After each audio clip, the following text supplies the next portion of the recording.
Comment est-ce que les jeunes arrivent chez nous? Ils arrivent pour la plupart orientés par des acteurs de l'enseignement ou de l'aide à la jeunesse, parfois à l'initiative des parents ou par le bouche à oreille.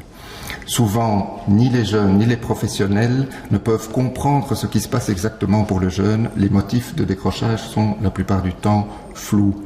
Et surtout, les mots mal-être, harcèlement, fatigue, lassitude, ennui sont souvent prononcés par les jeunes. Parfois, ils ont même simplement du mal à mettre des mots sur ce qui est en train de se passer pour eux.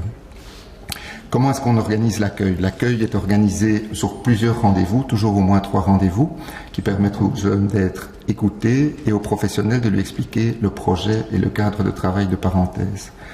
C'est lors de ces entretiens que se noue un lien éducatif qui repose sur un investissement mutuel.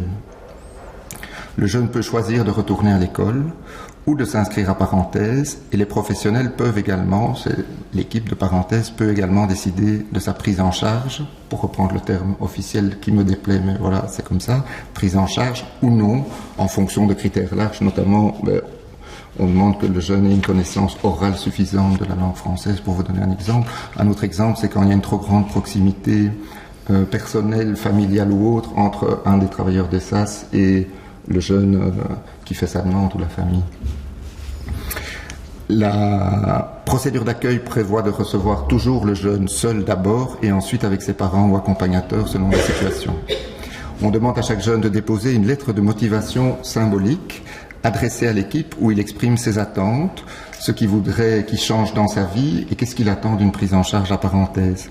On permet aussi aux parents d'exprimer leurs attentes par rapport à la prise en charge de leur fils ou de leur fille dans un courrier qu'on appelle lettre d'intention et dont le contenu est partagé avec le jeune. L'ensemble de la procédure d'accueil est finalisé lors de la signature d'un contrat ou d'une convention A3 qui engage toute l'équipe de parenthèse, le jeune et ses parents ou responsables légaux. C'est aussi à ce moment-là qu'on fait part du cadre de travail, je reviendrai. La proposition de travail de parenthèse, c'est qu'il participe à plusieurs ateliers d'expression et de créativité dans un horaire de jour, calqué sur l'horaire scolaire, au sein d'un petit groupe de 12 à 14 jeunes.